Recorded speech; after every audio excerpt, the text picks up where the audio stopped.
नमस्कार दोस्तों, स्वागत है आपका हमारे इस चैनल धूप आरात्रिक में। दोस्तों, एक विषय पर बहुत समय से जो है ना मुझे रिक्वेस्ट आ रहा है और मैं इंतज़ार कर रहा था इस विषय की कभी जो है ये मेरा सेटअप जो है वो पूरा हो जाए, उसके बाद मैं ये इसे आपको प्रैक्टिकली दिखा पाऊँ। पर उसके फिर भी रिक्वेस्ट आ ही रहे हैं कि आप इसे कम से कम बता दीजिए, आप दिखा दीजिए। तो सच कहूँ दोस्तों, मेरे लिए अभी प्रैक्टिकली उसे दिखाना बिल्कुल भी संभव नहीं हो रहा है, क्योंकि उसके लिए जो है ना मैं किसी एक विषय के ऊपर, यानी कि ये एक पूरी प्रक्रिया है, किसी एक विषय के ऊपर अगर होता तो मैं जो है ना उसे मैं वीडियो बनाकर आप लोगों को दिखा देता। पर इसमें जो है ना पूरी सेटअप शूट करना पड़ेगा, तो इसलिए जो है नहीं तो कोई फ़ायदा नहीं होगा वो वीडियो करने का। तो इस वजह से जो है मैं आपको बताकर ही ये विषय अभी क्लियर कर देता हूँ, और मुझे लगता है कि ये विषय उतना भी ज़्यादा मुश्किल वाला नहीं है, आप लोगों को समझ आ जाएगा आसानी से। और मैं भी खुद चाहता हूँ कि इसके ऊपर एक प्रैक्टिकल वीडियो बनाऊँ, पर सच में ये जो मुश्किलें आ पड़ी है ये एक आपातकालीन परिस्थिति ही है एक तरह से हर किसी के लिए। हर कोई जो है ना किसी भी प्रकार के काम से जो जुड़ा है उनके लिए ये सच में एक बहुत मुश्किल की परिस्थितियाँ हैं। तो इस वजह से मैंने सोचा था कि आप लोगों को जो है अक्षय तृतीया के बाद से जो है ना सारे के सारे जो वीडियोज़ हैं वो मैं एकदम प्रैक्टिकली देने की कोशिश करूंगा। उसके साथ साथ जो वॉइस वाली वीडियोस है वो तो रहेगा ही, पर प्रैक्टिकली वीडियो की संख्या मैं बढ़ाने की कोशिश करने वाला था। पर मेरा सेटअप ही आधा पड़ा है, आधा क्या उसका कुछ भी नहीं हुआ है, एक दिन ही काम किया है मैंने। तो इसलिए जो है ना थोड़ा सा आप लोगों को सब्र रखना होगा दोस्तों। मैं जानता हूँ कि आप लोगों को भी कुछ समस्याएं हो रही है, क्योंकि मुझे खुद भी ये सारी काम करने में सच में बहुत समस्या हो रहा है, क्योंकि घर पे अभी देखिए सभी लोग घर पे रह रहे हैं। कोई जो है मतलब घर पे रहने के कारण क्या होता है, हर समय थोड़े आवाज़ वगैरह ये सब कुछ लगे रहते हैं, और उसके भीतर ही मुझे वीडियो वगैरह शूट करना पड़ रहा है। तो उसमें हर किसी को समस्या हो रही है, हर किसी को मुश्किल हो रही है। तो मैं आपको कहूँगा कि आप इस समय थोड़ा मैनेज कर लीजिए इसे। मैं वॉइस के माध्यम से ही आप लोगों को ये बता दे रहा हूँ, और ये वीडियो बनाकर कि किस तरीके से जो है ना आप प्रतिदिन की साधारण पूजा और जो है पंचोपचार जो पूजा है उसे आप कर पाएंगे।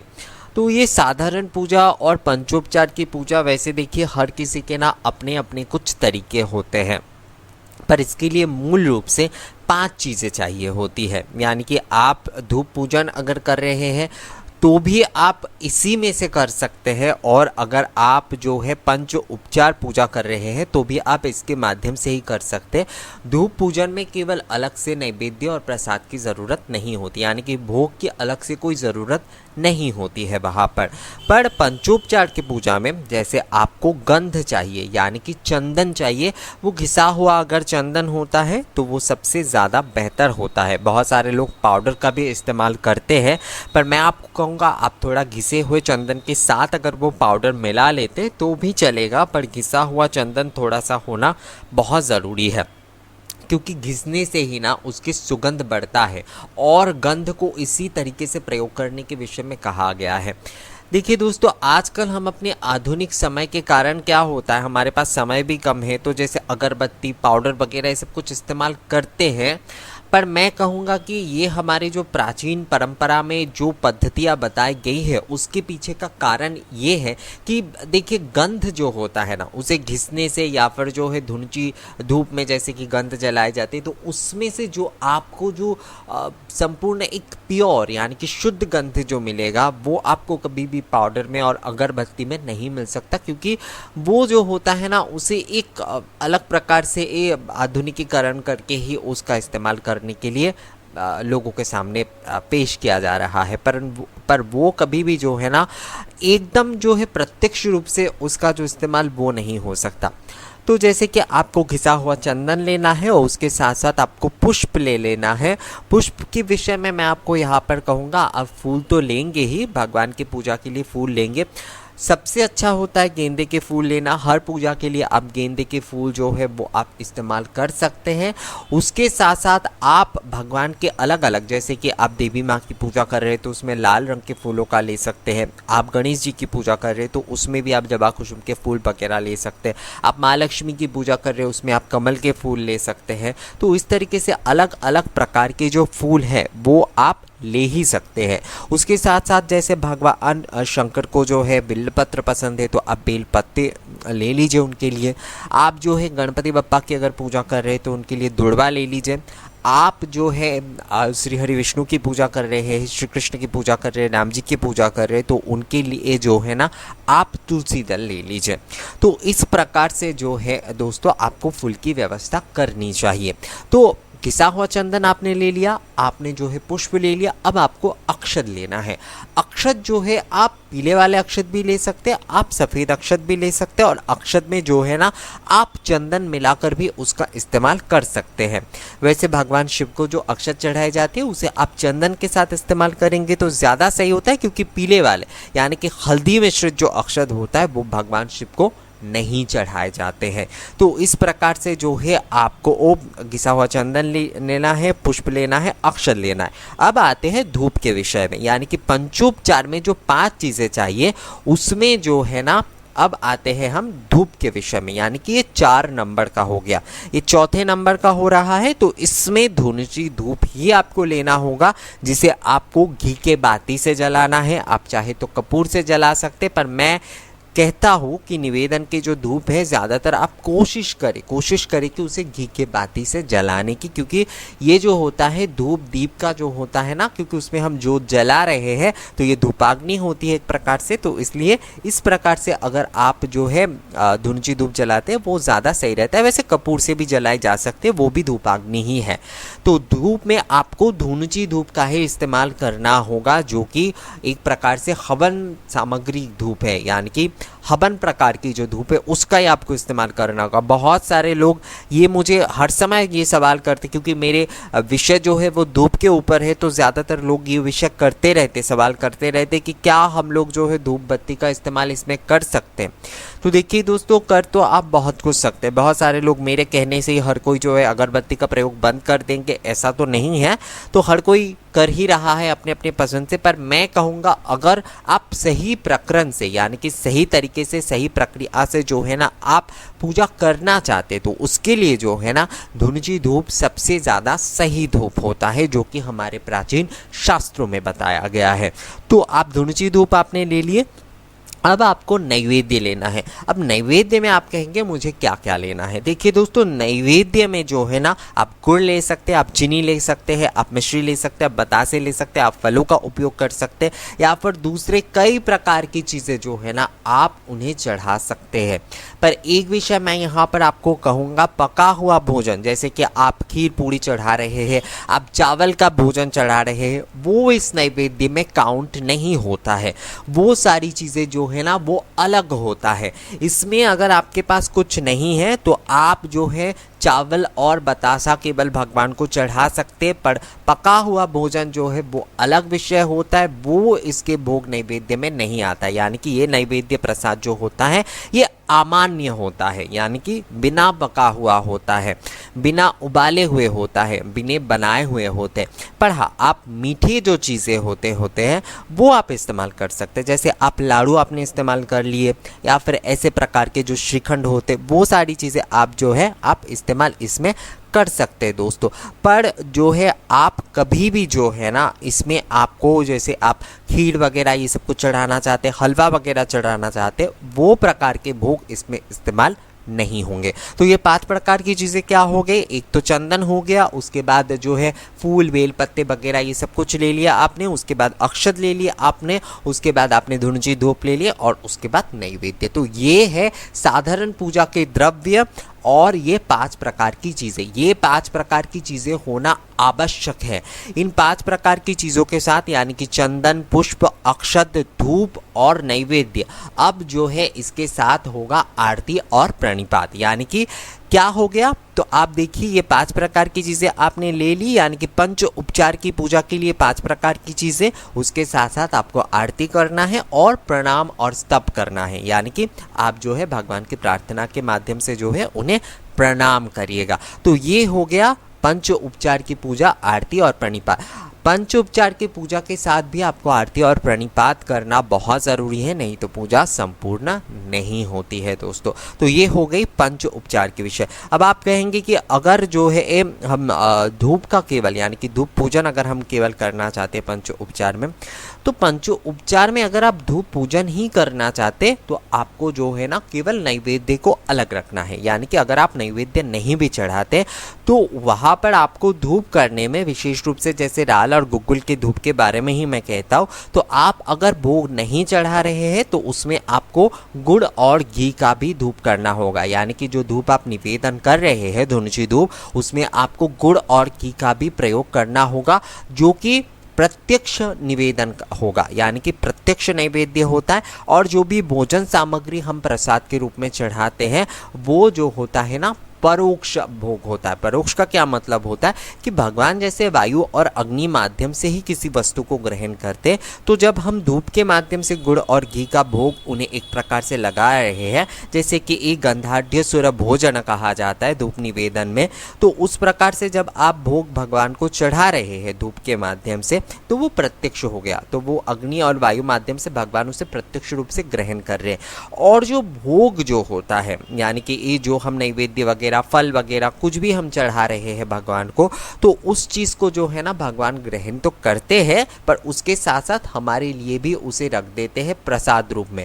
तो हम उसे जो है ना नैवेद्य प्रसाद के रूप में ग्रहण करते हैं। तो यही होता है प्रत्यक्ष निवेदन और परोक्ष निवेदन। आप जो है धूप के साथ भी आप नैवेद्य अर्पण कर सकते, या फिर केवल धूप से जैसे आप गुड़ घी के इस्तेमाल करके भी आप पूजा कर सकते। तो पंचोपचार में जो है ना मैंने ये जो 5 उपचार आपको बताया है, इसमें ही आप धूप की पूजन भी कर सकते हैं, यानी कि जो कि साधारण पूजा है, उसके साथ साथ ही आप ये पंचोपचार से जो है ना चंदन पुष्प अक्षत धूप और नैवेद्य से आप पंचोपचार की पूजा कर सकते हैं। इसके बाद आपको आरती करना है और प्रणिपात। अब आरती के विषय में आते हैं। आरती के विषय को लेकर बहुत सारे लोगों के मन में एक कंफ्यूजन रहता है कि आरती हम अगर करें तो किस प्रकार से करें, यानी कि आरती में कितने प्रकार के जो कितनी बार घुमाना चाहिए और किन किन चीज़ों से हमें करनी चाहिए। तो देखिए दोस्तों, मैं आपको कहूँगा कि आप आरती करने के लिए धुनुची धूप और पंच दीपक का ही इस्तेमाल करिए। अगर आप जो है प्रतिदिन जो है ना आप घी के दीपक जलाकर आरती नहीं कर पा रहे हैं, तो आप तेल या सरसों, यानी कि इस सरसों के तेल के उपयोग करके भी आरती कर सकते हैं, उसमें समस्या नहीं है। और घी का थोड़ा सा उपयोग जो है आप धुनुची धूप में बस कर लीजिए, यानी कि धुनुची धूप आप थोड़ा घी से जला लीजिए और तेल के दीपक से जो है ना आप आरती अगर करना चाहें, क्योंकि अगर आपके लिए संभव नहीं हो रहा है प्रतिदिन जो है घी के दीपक जलाकर आरती करना, तो आप तेल के दीपक जलाकर भी आरती कर सकते हैं। तो आरती करने के लिए जैसे कि धूप दीप मैंने कई बार आप लोगों को बता दिया है इसके निवेदन मंत्र। तो धुनुची धूप को आपको जो है ना निवेदन करना होगा। आप केवल चावल से भी निवेदन कर सकते हैं या फिर जल से भी निवेदन कर सकते हैं। तो आपको धुनुची धूप पहले निवेदन करके उससे आपको आरती करना होगा। उसके बाद पंच दीपक जो है वो आपको आरती करना होगा। इसके बाद जो है ना प्रणिपात, यानी कि आरती के बाद प्रणिपात अलग होगा और उसके बाद जो है अलग से जो है ना भगवान की स्तप करके प्रार्थना करके प्रणाम मंत्र का पाठ करते हुए जो है ना वो प्रणिपात होगा। आरती के बाद आरती क्रम की अगर बात करें तो उसमें जो है ना धूप दीप प्रणाम, यानी कि धूप से आरती, दीप से आरती, उसके बाद प्रणाम, यही क्रम होता है आरती का। इन 3 चीज़ों से जो है ना आप आरती को संपूर्ण, क्योंकि इसे त्रिकोण कहा जाता है, यानी कि आरती जो है ना इस प्रकार से संपूर्ण मानी जाती है। तो धूप से आप जब आरती कर रहे हैं, दीप से आप जब आरती कर रहे हैं, उसके बाद जो है ना आपको प्रणिपात करना बहुत ज़रूरी है, यानी कि प्रणाम करना ज़रूरी है। और स्तप के साथ और प्रणाम मंत्र के साथ प्रणाम अलग होगी। यहाँ पर एक चीज़ जो है ना दोस्तों वो मैं आपको कहूँगा कि आप जब भी आरती घुमाएं तो सबसे पहले जो है ना कम से कम वैसे तो 10 बार आरती घुमाना ही चाहिए।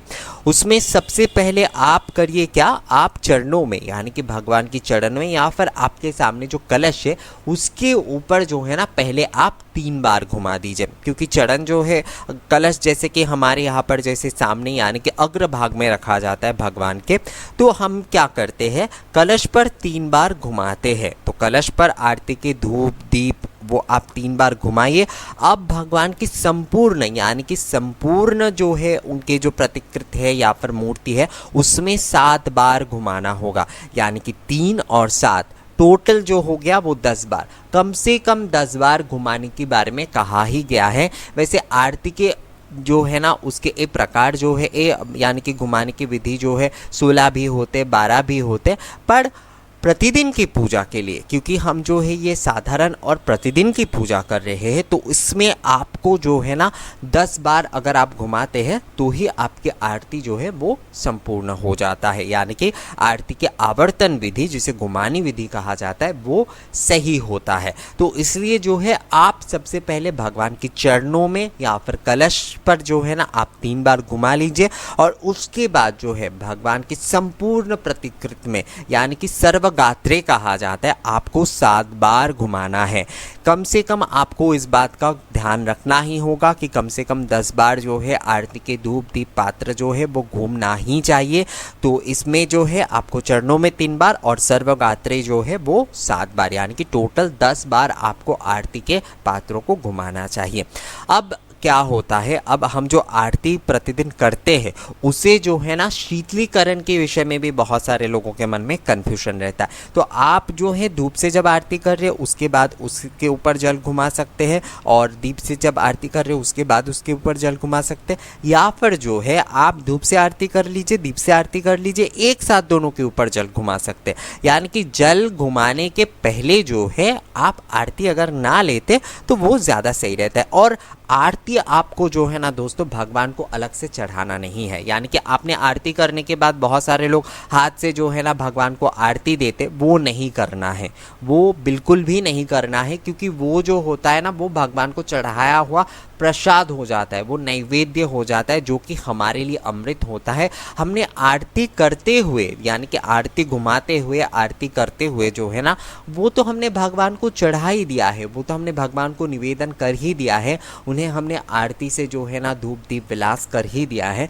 तो इसलिए अब वो हमारे लिए प्रसाद हो गया है, अब उसे जो है ना हमें लेने की ज़रूरत है, ताकि हमें जो है ना शुभ बुद्धि की उत्पन्न हो, वो भगवान को चढ़ाने की ज़रूरत नहीं है। तो साधारण पूजा के क्रम यही होता है।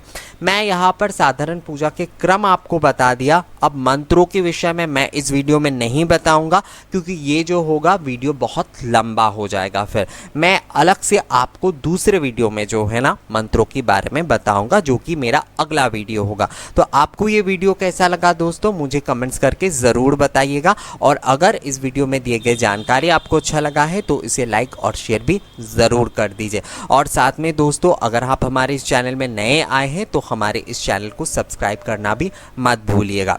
और मिलेंगे आपसे अगले वीडियो में नए किसी जानकारी के साथ, तब तक के लिए नमस्कार।